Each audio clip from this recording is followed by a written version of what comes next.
السلام علیکم ورحمۃ اللہ وبرکاتہ۔ آپ سے آج بات ہوئی تھی کہ کیا آپ نے فلسطین کی تاریخ کے بارے میں جاننا ہے، تو آپ میں سے بہت سارے لوگوں نے کہا کہ سر ہمیں اس زمین کی تاریخ کے بارے میں جاننا ہے۔ پہلے تو یاد رکھیں، یہ جو لفظ فلسطین ہے، یہ مورخی جو ہوتے ہیں نا، ہسٹورینز، ان کے مطابق اس جگہ کا یہ نام گریکس نے رکھا۔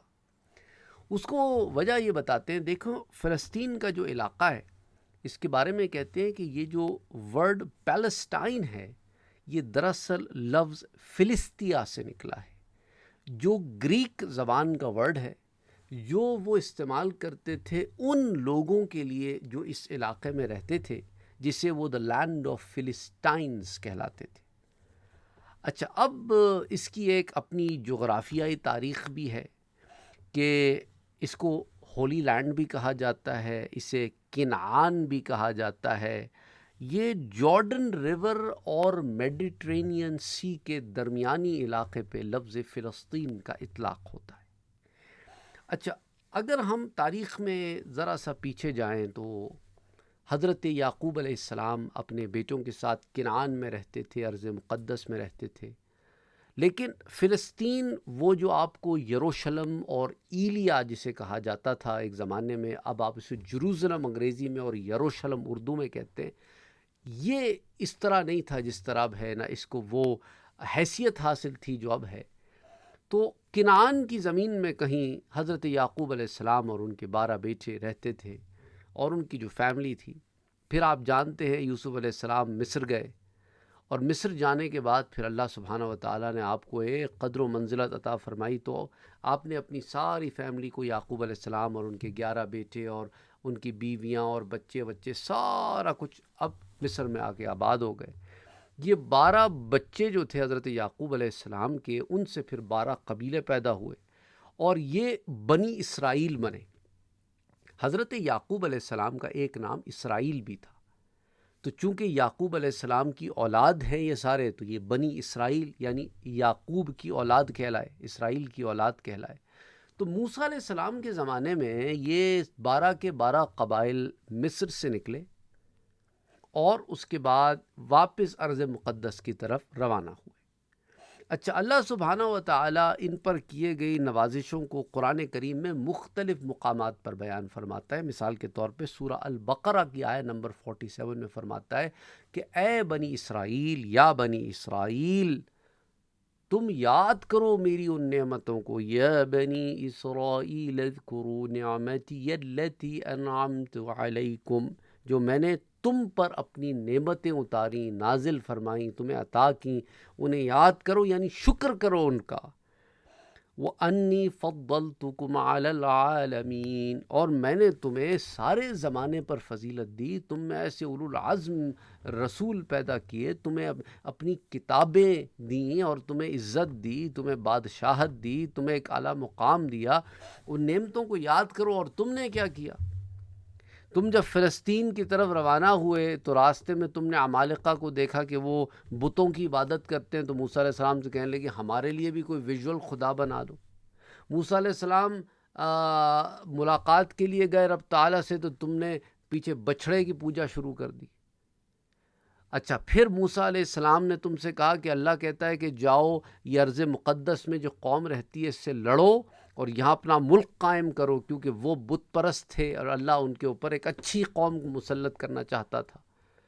تو وہ کہنے لگے کہ نہیں نہیں، ہم تو یہیں بیٹھتے ہیں، آپ اور آپ کا رب جا کے لڑ لیں موسیٰ۔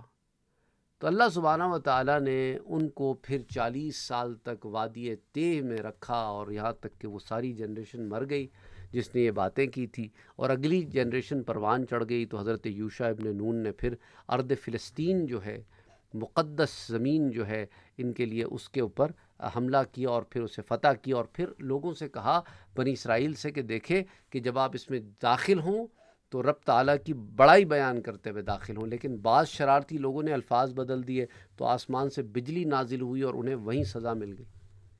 ایسی ایسی حرکتیں کی ان لوگوں نے۔ تو اللہ کہہ رہا ہے کہ دیکھو ہر موقع پر ہم نے تمہاری مدد کی۔ وَإِذْ نَجَّيْنَاكُمْ مِنْ آلِ فِرْعَوْنَ يَسُومُونَكُمْ سُوءَ الْعَذَابِ، یاد کرو جب فرعون تمہیں سخت عذاب دیا کرتا تھا اور ہم نے تمہیں اس عذاب سے نجات دی. یاد کرو وہ یذبحون ابناءکم، وہ تمہارے لڑکوں کو تو ذبح کر دیتا تھا. وَيَسْتَحْيُونَ نِسَاءَکم، تمہاری لڑکیوں کو چھوڑ دیتا تھا. وَفِي ذَلِكُمْ بَلَاءٌ مِّن رَبِّكُمْ عَظِيمٌ، اور اس میں تمہارے رب کی طرف سے بڑی آزمائش تھی. اور یاد رکھو کہ جب تم پانی کے ادھر کھڑے تھے اور پیچھے فرعون کا لشکر تھا، آگے پانی تھا، وَإِذْ فَرَقْنَا بِكُمُ الْبَحْرَ فَأَنْجَيْنَاكُمْ، ہم نے اس پانی کو تمہارے لیے پھاڑ دیا اور تمہیں نجات دی. وَأَغْرَقْنَا آلَ فِرْعَوْنَ، اور فرعون اور اس کی آل کو زمین پانی کے اندر ڈبو دیا. وَأَنْتُمْ تَنظُرُونَ، اور تم نے سارا منظر اپنی آنکھوں سے دیکھا کہ کیسے ظالم اپنے کیفر کردار کو پہنچتا ہے. تو اس کے بعد جب تم بھٹک رہے تھے تو تمہیں من و سلوہ بھی عطا کیا، اور جب تم پیاسے تھے تو موسیٰ علیہ السلام کو کہا کہ وَإِذِ اسْتَسْقَىٰ مُوسَىٰ لِقَوْمِهِ فَقُلْنَا اضْرِب بِّعَصَاكَ الْحَجْرَ، تو موسیٰ سے کہا کہ اپنی لاٹھی کو زمین پہ مارو تو 12 چشمے پھوٹ نکلیں گے. اور ہر قوم اپنا چشمہ ڈھونڈ کر ہر قبیلے کے لیے الگ الگ چشمے کو جاری کیا. یہ سارا کچھ کیا تمہارے لیے. اور دیکھو قرآن میں اللہ نے نا بنی اسرائیل اور یہود میں ایک فرق رکھا ہے. یہود بہت بات کی ٹرمینالوجی ہے، اس لیے اوائل دور کے جو لوگ ہیں ان کے لیے اللہ نے یہود کا لفظ استعمال نہیں کیا. نہ موسیٰ علیہ السلام کے زمانے میں ان کے لیے یہود کا لفظ استعمال ہوا، نہ حضرت یوسف علیہ السلام کے زمانے میں. تو اوائل دور میں ان کے لیے بنی اسرائیل ہی کا لفظ استعمال ہوا، کیونکہ اس وقت یہ بنی اسرائیل ہی کے نام سے پہچانے جاتے تھے. جب ان کی حکومتیں اسٹیبلش ہو گئیں اور آس پاس کے لوگوں نے پھر ان لوگوں کو یہود کہنا شروع کیا، تو وہ ایسا نام تھا جو انہیں باہر والوں نے دیا. ان کا اپنا دینی اعتبار سے نام، مسلمان تھے، یہ مسلمان تھے. دیکھیں نا آج ہمارا اور ان کا سلام ایک جیسا ہے. ہم السلام علیکم کہتے ہیں، اور ہیبرو زبان میں، عبرانی زبان میں، کیونکہ عربی سے مختلف الفاظ ہیں، واولس بھی نہیں ہیں اس زبان میں، تو وہ شلوم ہو گیا، شلوم علیکم، شلوم علیکم ہو گیا، وہ السلام علیکم. اس طرح اور بہت سارے الفاظ ہیں. سریانی میں بھی بعض ایسے الفاظ ہیں جو عربی سے ملتے جلتے ہیں. یا اللہ اللہ کے لیے، اللہ، یا الہ کے لیے اللہ، بہت کلوز انف. لمو، اس کو عربی کہتے ہیں لما، لمو، بہت کلوز انف الفاظ ہیں. تو بہرحال یہ ہمارا آج کا نہیں ہے، لیکن آپ کو ایک بیک گراؤنڈ انفارمیشن دینی تھی. یہی وجہ ہے کہ آج کل مسلمان بھی اس بات پہ کنفیوزڈ ہیں. وہ یہ سمجھتے ہیں کہ جو لوگ فلسطین کی زمین پر قابض ہیں وہ سب کے سب یہودی ہیں. یہ بات بھی غلط ہے. دیکھیں 2 گروہ ہیں جن کی ڈیفینیشن آپ کو سمجھنی ہے. ایک ہوتے ہیں زائنسٹس اور ایک ہوتے ہیں جوش. زائنسٹ جنہیں اردو میں صہیونی کہتے ہیں، یہ وہ لوگ ہوتے ہیں جن کا یہ نظریہ ہوتا ہے کہ ہم نے ارض مقدس میں یہودیوں کے لیے ایک ملک کا قیام کرنا ہے. جو یہ نظریہ رکھتے ہیں انہیں صہیونی کہتے ہیں.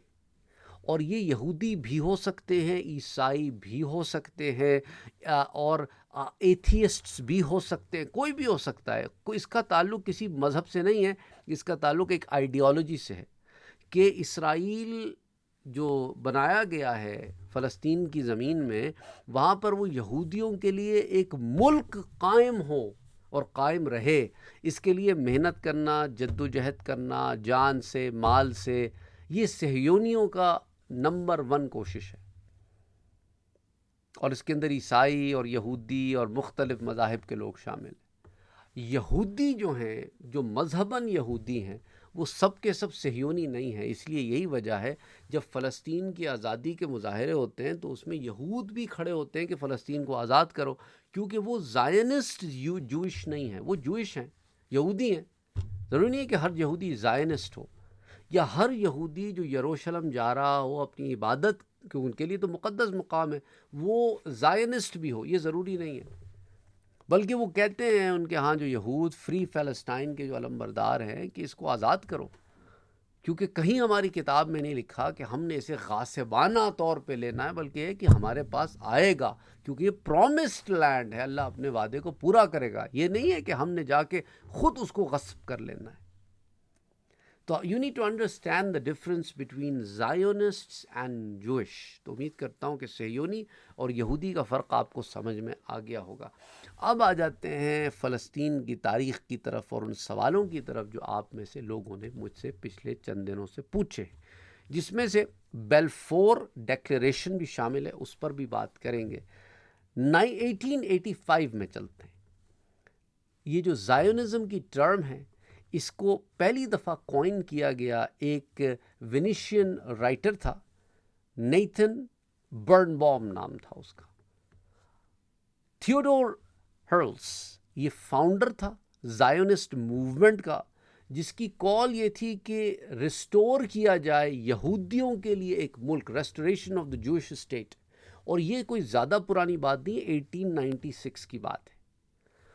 1897 ایک سال کے بعد first Zionist congress takes place in Switzerland اور دا فرسٹ زائونسٹ آرگنائزیشن کا قیام ہوتا ہے. پہلی صہیونی آرگنائزیشن کا قیام 1897 میں ہوتا ہے. 1907 میں زائونسٹ لیڈر ہے چیم وزمن، یہ فلسطین وزٹ کرتا ہے ایز اے زائونسٹ لیڈر. 1908 میں first Palestinian anti زائنسٹ weekly news paper publish ہوتا ہے. عجیب، میں آپ کو ایک بڑی زبردست بات بتانے والا ہوں. ابھی فلسطین میں ان لوگوں کے آنے کے ایک سال کے اندر ان لوگوں کے صہیونیوں کے خلاف ایک نیوز پیپر نکلتا ہے، اور اس نیوز پیپر کا پبلشر مسلمان نہیں ہے بلکہ ایک عیسائی عرب ہے جس کا نام ہے نجیب نصار. پھر 1915 میں چلتے ہیں. ورلڈ وار 1 چل رہی ہے، 1914 میں شروع ہوئی تھی، 1919 میں ختم ہوئی تھی. برٹش کیبنٹ ممبر ہے ایک Herbert Samuel, calls for the British annexation of Palestine in memorandum. ایک میمورینڈم آتا ہے برٹش میں، اور وہ اس میں فیوچر آف پیلسٹائن کے متعلق بات. اب پیلسٹائن یاد رکھیں، پہلی جنگ عظیم جب ہو رہی تھی تو اس وقت بھی فلسطین کوئی ایک ملک نہیں تھا بلکہ ایک ٹیریٹری تھی جو عثمانیہ خلافت کے انڈر تھی. جب یہ 1919 میں ورلڈ وار 1 ختم ہوئی تو عثمانیہ خلافت ختم ہو گئی، اور جو اس کے آس پاس کے علاقے تھے وہ تقسیم ہو گئے. فلسطین کے متعلق یہ پہلے ہی ڈیسائیڈ کر چکے تھے کہ فلسطین کو ہم نے آزاد کرا کے کسی نہ کسی طریقے سے اسے یہودیوں کا ملک بنانا ہے. اس پر میں آ رہا ہوں. تو 1916 میں، ابھی ورلڈ وار 1 چل رہی ہے، European powers conclude secret Sykes Picot agreement. European طاقتوں نے یہ کنکلوژن دے دیا تھا ایک سیکرٹلی، سائکس پکٹ ایگریمنٹ جو ہو گیا تھا کہ ہم نے عثمانیہ خلافت کے ختم ہونے کے بعد اس کی ٹیریٹریز کو پھاڑ کے ٹکڑے ٹکڑے کر کے بانٹ دینا ہے.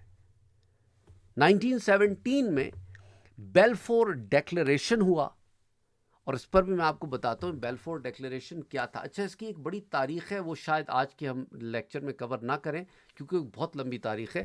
لیکن بیلفور ڈیکلیریشن ایک ڈیکلیریشن تھا، ایک پیپر تھا جو پرومس تھا national home for the Jewish people in Palestine, کہ یہ ایک پرومس تھا جو کہ یہودیوں کو فلسطین میں ہم ایک ملک بنا کے ہی دیں گے. اب یہ بیلفور ڈیکلیریشن کس کا پرومس تھا؟ یہ ایک بڑا زبردست نکتہ ہے. کوئین آف انگلینڈ کا پرومس تھا، جو ان کے ایک کیبنٹ کے ممبر تھے آرتھر جیمز بیلفور، جن کے نام سے یہ بیلفور ڈیکلیریشن بنا. یہودیوں نے 1600s میں کام کرنا شروع کر دیا تھا بینکنگ میں، کہ دنیا کی بینکنگ جس کے ہاتھ میں ہوگی اس کے پاس پاور ہوگی. 200-300 سال لگے ان کو، لیکن ایسا ان کا راج آیا کہ سب ان کے شکنجے میں پھنسے ہوئے تھے. اور آج بھی آپ دیکھیں بینکنگ سسٹم نے ساری دنیا کو اپنی جکڑ میں لیا ہوا ہے. اور اسی بینکنگ سسٹم میں روتھس چائلڈ فیملی ایک بہت بڑا مقام رکھتی تھی. یہی وہ نقطہ ہے جس پر میں آپ سے پوچھنا بھی چاہ رہا تھا اور بات بھی کرنا چاہ رہا تھا. آج نہیں بات کریں گے کیونکہ ایک باضابطہ الگ سبجیکٹ ہے. اگر آپ نے روتھس چائلڈ کے بارے میں جاننا ہے کہ یہ فیملی کیا ہے اور کیا بزنس ہے ان کا اور کرتے کیا ہیں، تو آپ مجھے کامنٹ سیکشن میں بتائیے گا، اس پر پھر الگ سے بات کریں گے۔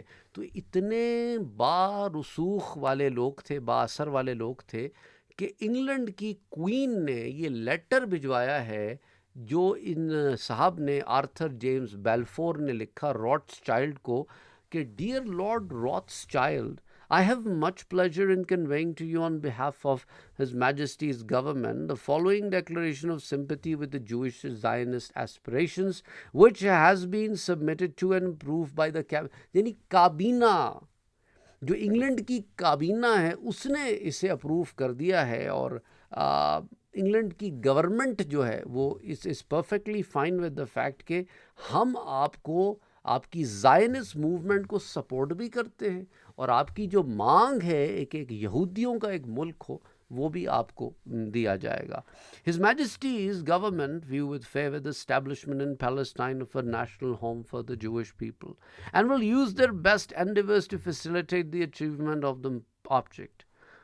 It being clearly understood that nothing shall be done which may prejudice the civil and religious rights of existing non-Jewish communities in Palestine.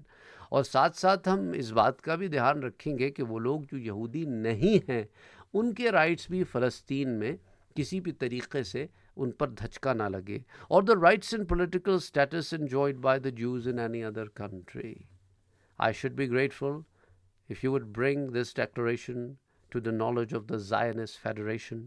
Yours sincerely, Arthur James Balfour. تو یہ روتس چائلڈ کو خط لکھا گیا کہ آپ نے زائنسٹ فیڈریشن کو یہ لیٹر پہنچانا ہے تاکہ انہیں پتہ چلے کہ ہم ان کے بتائے ہوئے طریقوں پر چل رہے ہیں اور وہ دیں گے جو وہ مانگ رہے ہیں۔ یہ بیلفور ڈیکلریشن تھا 1919 میں۔ یہ ایک آدمی ہے، عرب ہے، یہ بیسکلی پہلی جنگ عظیم میں اس نے انگریزوں کا ساتھ دیا عثمانیہ خلافت کے خلاف، اور نتیجتاً پھر اس کو بادشاہت ملی، امارات ملی، بعد میں اس سے بھی دستبرداری ہونی پڑی اس کو، لیکن 1919 میں، اس کا نام تھا فیصل، امیر فیصل کے نام سے مشہور ہے، آپ جا کے انٹرنیٹ پہ چیک کر سکتے ہیں۔ 1919 میں امیر فیصل نے، اس نے memorandum to the Paris peace conference اس نے پریزنٹ کیا، outlining the case for the independence of Arab countries, کہ اس نے کہا کہ بھائی عربوں کو آزادی دے دینی چاہیے، کیونکہ دیکھیں نا ہم نے آپ کی مدد کی عثمانیہ خلافت کے خلاف سے لڑنے کے لیے، تو اب عثمانیہ خلافت کو شکست ہوگی ہے تو اب ہمیں آزادی مل جانی چاہیے۔ تو اس کے بعد 1922 میں the League of the Nations grant mandate over former Ottoman territory Palestine to UK۔ تو اب لیگ آف نیشنز جو تھا، یہ جو ورلڈ وار 1 کے بعد جو مورز وجود میں آیا، یہ تو UN تو ورلڈ وار 2 کے بعد آئی ہے نا، League of Nations World War 1 کے بعد بنی تھی۔ اس نے کیا کیا کہ برٹش کو دی یہ پاور کہ فلسطین کی جو ٹیریٹری ہے اس کا انتظام تم سنبھالو، کہ یہاں پر یہودیوں کا اسٹیٹ کیسے بنانا ہے۔ Provisions include terms of the Balfour declaration including a Jewish national home. تمہارا یہودیوں سے وعدہ ہے، ہم اس وعدے کو سپورٹ کرتے ہیں، اب اس کو کیری آؤٹ تم نے کرنا ہے۔ اب اس کے بعد 1933 آ جاتا ہے، Palestinian right amid sudden rise in the Jewish immigration from Nazi persecution in Germany۔ اب جرمنی میں نازیز نے جو ظلم کرنا شروع کیا نا یہودیوں پہ، تو یہودی جرمنی چھوڑ کے جانا شروع ہو گئے، اور بہت سارے یہودی فلسطین میں آنا شروع ہو گئے۔ اب فلسطین میں اتنے زیادہ یہودی آنا شروع ہو گئے کہ فلسطین کے رہنے والوں کو خطرہ محسوس ہونے لگا کہ بہت جلدی اپنا کوئی ملک بنا لیں گے، تو وہاں پہ بڑے دنگے ہوئے، بڑے رائٹس ہوئے 1933 میں۔ 1936 سے 1939 ورلڈ وار 2 سے پہلے کے 3 سال میں Palestinian rebellion against the British mandate in the Jewish immigration بہت عروج پر تھا، کیونکہ یہ برٹش مینڈیٹ تھا کہ فلسطین کے ٹکڑے کیے جائیں اسے، بلکہ فلسطین کو ایک آزاد جوئش مملکت یا اسٹیٹ بنایا جائے۔ تو اس کو لے کر پھر ان کو جو مینڈیٹ دیا گیا تھا اس پہ جھگڑے بہت ہوئے۔ پھر 1937 میں UK پیل کمیشن کی رپورٹ آتی ہے جو پبلکلی ریکگنائزز دا کانفلکٹ irreconcilable۔ وہ کہتے ہیں کہ فلسطین میں جو معاملے اتنے بڑھ گئے ہیں وہ ایسے ہیں، ہم نے اس کو اس طرح نہیں دیکھا تھا کہ اتنی زیادہ بریجز آ جائیں گے اور اتنے زیادہ حالات بگڑ جائیں گے۔ 1939 میں یو کے issues white paper limiting Jewish immigration, تمام چیزوں کو سامنے رکھتے ہوئے یو کے کی گورنمنٹ نے اس بات کو پرپوز کیا وائٹ پیپر کی صورت میں کہ یہودیوں کی مقدس زمین میں امیگریشن کو لمٹ کیا جائے، اتنے زیادہ تعداد میں یہودی فلسطین میں جائیں گے تو آبا بگڑ جائے گا۔ 1942 میں ورلڈ وار 2 کے دوران یو ایس زائنسٹ، جو یو ایس میں رہنے والے زائنسٹ تھے، وہ نیو یارک میں ملے اور انہوں نے بلٹمور پروگرام اڈاپٹ کیا، calling for the establishment of Palestine as a Jewish Commonwealth and for unlimited immigration۔ انہوں نے کہا کہ بھئی یہ جو لمٹ برطانیہ نے لگائی ہم اس کو نہیں مانتے، انلمیٹڈ، کوئی لمٹ کے بغیر یہودی امیگریٹ کر کے یہاں پہ آ کے سیٹل ہوں گے۔ اب اس ڈیکلیریشن کا جو بلٹمور ڈیکلیریشن ہے، اس کے 8 نکات ہیں۔ اب ایک ایک نکتے پر تو میں بات نہیں کروں گا، لیکن یہ ان کے حق کے اندر تھا، آپ چاہیں تو اس کے اوپر جا کر آپ مزید تحقیق کر سکتے ہیں۔ میں نے آپ کو ایک موٹی سی بات یہاں بتا دی ہے۔ ورلڈ وار 2 ختم ہوتی ہے، 1947 آتا ہے، فیبروری کا مہینہ ہے، یو کے پرپوز کرتا ہے کہ یہ جو مینڈیٹ ہمیں دیا گیا تھا کہ یہودیوں کو فلسطین میں سیٹل کرنا ہے، ہم اس کے ساتھ انصاف نہیں کر پا رہے ہیں۔ تو نتیجتاً یو این چونکہ بن چکی ہے جو ساری دنیا کو ریپرزینٹ بھی کرتی ہے، تو ہم تو اس مینڈیٹ سے اٹھاتے ہیں ہاتھ اور مینڈیٹ رکھتے ہیں یو این کے آگے کہ آگے یو این فیصلہ کرے کہ اس نے آگے کرنا کیا ہے۔ تو یہ 1947 میں ہوتا ہے۔ In September 1947 U N special committee on Palestine, U N S C O P, یہ ایک رپورٹ بنا کے آگے جنرل اسمبلی کو بھیجتی ہے، جس کے اندر پلانز ہیں پارٹیشن اور فیڈرل اسٹیٹ ان پیلسٹائن کے۔ نومبر میں 2 مہینے کے بعد U N general assembly adopts resolution 181 which called to divide Palestine into an unnamed Jewish state and an unnamed Arab state with Jerusalem under UN trusteeship۔ تو اب یہ فیصلہ کرتے ہیں 1947 نومبر میں کہ فلسطین کو ہم 2 ٹکڑوں میں بانٹ دیں گے، ایک عربوں کا ٹکڑا ہوگا، اس کا نام وہ اپنی مرضی سے جو چاہے رکھ لیں، ایک یہودیوں کا ٹکڑا ہوگا جو وہ نام چاہیں اپنی مرضی سے رکھ لیں، لیکن یہ جو جروزلم کی زمین ہے، یروشلم کی ایلیا کی زمین ہے، جہاں مقدس عبادت گاہیں ہیں عیسائیوں کی، یہودیوں کی اور مسلمانوں کی، یہ حصہ یو این کے انڈر رہے گا۔ 1948 اپریل کے مہینے میں دیر یاسین میسیکر ہوتا ہے اور زائنسٹ پارلیمنٹری گروپس جو ہیں وہ کئی 100 کی تعداد میں فلسطینیوں کو دیر یاسین میں قتل کر دیتے ہیں، اور یہ ایک گاؤں ہے یروشلم یعنی جروزلم کے قریب، دیر یاسین میسیکر اس کا نام ہے۔ اس پر بھی بڑی تعداد میں تفصیلات موجود ہیں۔ Again if you want to study it, if you want to read about it, کہا جاتا ہے کہ اس کے اندر 250 کے قریب عرب مرد، عورتیں اور بچوں کو اس کے اندر افیکٹ ہوئے ہیں۔ بہرحال 1948 کے بعد مئی 1948 next month Great Britain terminate کر دیتا ہے اس مینڈیٹ کو جسے اس نے یو این کو دیا کہ یہ مینڈیٹ میں نہیں سنبھال سکتا، تو یو این کو اس نے یہ مینڈیٹ دیا تھا۔ اچھا، اب اس کو سامنے رکھتے ہوئے 15 مئی کو جو اسرائیل ہے وہ ڈکلیئر کر دیتا ہے اپنی انڈیپینڈنس کہ میں اب آزاد ملک ہوں، اور مجھے کوئی آزاد ملک کے طور پہ تسلیم کر لے گا تو میری انڈیپینڈنس ہو جائے گی۔ تو اب نتیجتاً امریکہ سے آف کورس اس کی ایک ایکسیپٹنس آ جاتی ہے کہ ہم اسے مانتے ہیں کہ یہ ایک آزاد ملک ہے۔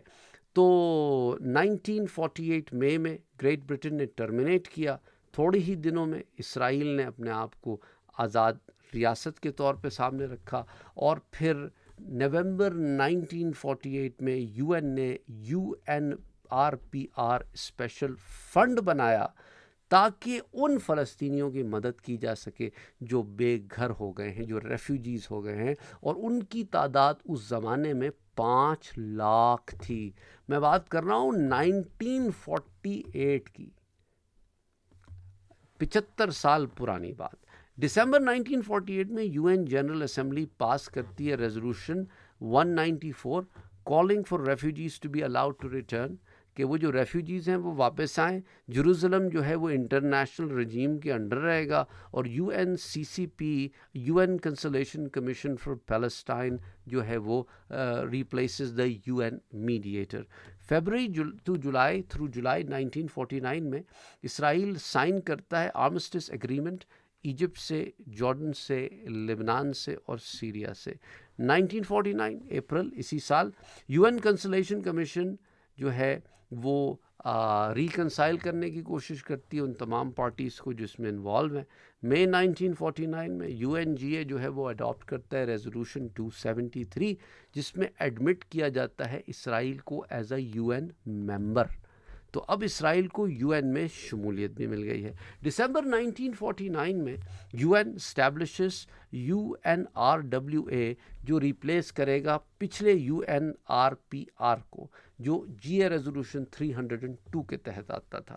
پھر اسرائیل نے اپنا کیپٹل تل اویو سے موو کر کے یروشلم یعنی جروزلم کے ویسٹ میں موو کر دیا, کیونکہ اگر ہم یروشلم کو جروزلم کو اپنا حصہ بنا لیں گے تو پھر UN کے لیے یہاں پر آ کے بیٹھنا ناممکن ہو جائے گا, کہ UN کا وہ جو پرپوزل تھا اس کو آسانی سے ہم ڈینائی کر سکیں گے کہ بھئی یروشلم تو ہمارے ملک کا حصہ ہے, ہم تمہیں کیسے دے دیں. تو انہوں نے اپنا کیپٹل ہی موو کر دیا تل اویو سے اس جگہ پہ ان ڈیفائنس آف UN ریزولوشن کو تو دے ڈونٹ ایون کیئر کخ. اور ویسٹ بینک جو ہے وہ فارملی جارڈن کے کنٹرول میں دے دیا گیا. 1964 میں PLO فاؤنڈ ہوئی کائرو میں, قاہرہ میں. یہ PLO جو ہے یہ پیلسٹینین لبریشن آرگنائزیشن ہے. آپ کو یاد ہوگا ایک اس کے لیڈر ہوا کرتے تھے یاسر عرفات, تو وہ اس سے بڑے آپ ان کے نام سے اگر آپ نے ہسٹری اس زمانے میں پڑھی ہو تو آپ ابھی بھی PLO جو ہے. بہرحال 1967 میں 6 ڈے وار ہوئی, بڑی گمبھیر جنگ ہوئی, اور اسرائیل نے ویسٹ بینک کو آکیوپائی کر لیا, انکلوڈنگ ایسٹ یروشلم, غزہ جہاں کے اوپر آج جہاں پہ جنگ چل رہی ہے, گولان ہائٹس اور سینائی پیننسولا. یہ سارا کچھ 1967 کی جنگ میں اسرائیل نے فتح کر لیا تھا. ان نومبر دا UN سیکورٹی کاؤنسل انہوں نے اڈاپٹ کیا ریزولوشن 242 دا لینڈ فار پیس. اچھا, اب یہ جو ریزولوشن آئی تو اس کے اندر یہی تھا کہ بھئی بہت سارے علاقے جو آپ نے لے لیے ہیں اب آپ کو وہاں سے اپنی فوجوں کو نکالنا پڑے گا, اور یہ علاقے آپ کو ان ملکوں کو واپس دینے پڑیں گے جن کے یہ علاقے تھے. 1968 میں establishment of UN special committee to investigate Israeli practices affecting the human rights of the Palestinian people and other Arabs, تو ایک ہیومن رائٹ آرگنائزیشن بنائی گئی 1968. 1973 following the Middle East war of October the UN security council passes resolution 338 for cease fire. 1974 the UN general assembly and the Arab League recognizes the PLO جو بنائی گئی تھی آپ کو جیسے میں نے بتایا 1964 میں, تو 10 سال کے اندر اب UN نے یہ فیصلہ کیا کہ فلسطینیوں کی جو آگے ہونا ہے ان کے ساتھ اس کا فیصلہ سارا کے سارا PLO کرے گی. ہم صرف PLO سے مذاکرات کریں گے, PLO اسرائیل سے مذاکرات کرے گی, PLO سارے فلسطینیوں کی ریپرزنٹیشن جماعت ہے اور ہم بس اسی کو مانتے, اس کے علاوہ ہم اب کسی کو نہیں مانتے. تو PLO کو ایک بہت اہمیت حاصل ہوئی, نتیجتاً جو لوگ PLO سے جڑے انہیں ورلڈ ریکگنیشن بھی ملی. بہرحال یہ چیز بھی چلتی رہی. 1975 آ گیا, the committee on the exercise of the inalienable rights of the Palestinian people, وہ ایک فاؤنڈیڈ ہوئی ریزولوشن 3376 کے نام سے. اس کے بعد آگے چلتے ہیں 1978 میں, following 2 weeks of secret negotiations at Camp David. Camp David میں سیکرٹ نیگوسیشن ہوئی. USA, ایجپشین پریزیڈنٹ اور اسرائیل کے پرائم منسٹر انہوں نے ایگری کیا ایک فریم ورک پر کہ ہم پیس قائم کریں گے مڈل ایسٹ میں. 1979 میں اسپیشل یونٹ آن پیلسٹینین رائٹس جو ہے وہ آئی سامنے, لیکن over the period of time آپ جانتے ہیں کہ یروشلم میں جو ہوا اور ہوتا رہا, یہاں تک کہ اس کے اندر پھر یونیسکو اس نے اولڈ سٹی آف یروشلم کو ورلڈ ہیریٹیج سائٹ ڈکلیئر کر دیا کہ دنیا کے قدیم ترین شہروں میں ہے, اس میں رد و بدل نہیں ہو سکتا.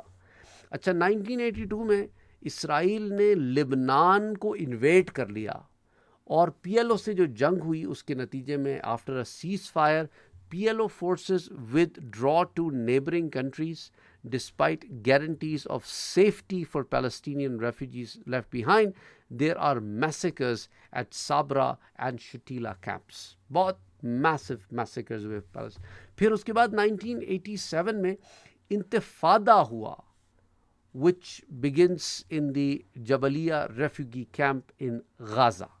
یہ غازہ میں سٹارٹ ہوا انتفاضہ 1987 میں. 1988 میں جولائی کے مہینے میں Jordan renounces claims to the West Bank and recognizes PLO as the sole legitimate representative of Palestinian people. تو جارڈن نے بھی اپنے ہاتھ کھڑے کر لیے اور کہا کہ بھائی ہم پی ایل او ہی کو کچھ سمجھتے ہیں کہ وہ فلسطینیوں کے حق میں بولے گی جو بولے گی، اس کے علاوہ ہم کسی کو ریکگنائز نہیں کرتے. اس کے بعد آہستہ آہستہ معاملات چلتے رہے، بڑھتے رہے. اسرائیل اور پی ایل او کے درمیان مختلف مذاکرات ہوئے، مختلف دستاویزات سائن ہوئے. 90s بھی گزرتا رہا، مختلف میمورنڈم بھی آئے، مختلف پریزیڈنٹس بھی آئے، مختلف زمانے میں مختلف چھوٹی موٹی جنگیں جھڑپیں ہوتی رہیں. پھر 2007 میں اسرائیل نے بلاکیٹ آن دا غازہ اسٹرپ اس نے امپوز کیا after an arm take over of Gaza by Hamas. 2007 میں 2008 میں اسرائیل broadened its sanctions and completely seals off the Gaza Strip. Later in the year, Israel launches Operation Cast, leads a massive 22 دن کا military assault ہوا Gaza strip کے اوپر. اور again you N intervene کرتی رہی. تھوڑے دن معاملہ دب جاتا، پھر کھڑا ہو جاتا، پھر دب جاتا، پھر کھڑا ہو جاتا، یہاں تک کہ U S move its embassy in Israel from Tel Aviv to جیروزلم.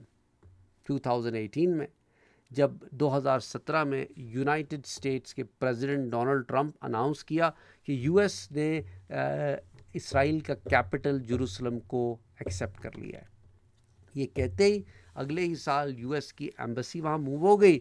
U S president Trump نے ہیلپ کیا اس پورے پروسیس میں.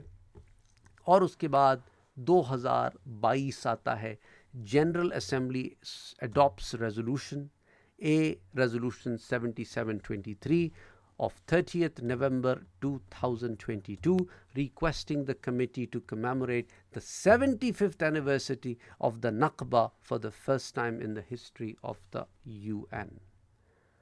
اور یہ اسرائیلی آکوپیشن پرولونگ ہوتی رہتی ہے اور یہ اس کے پیچھے معاملے چل رہے ہیں.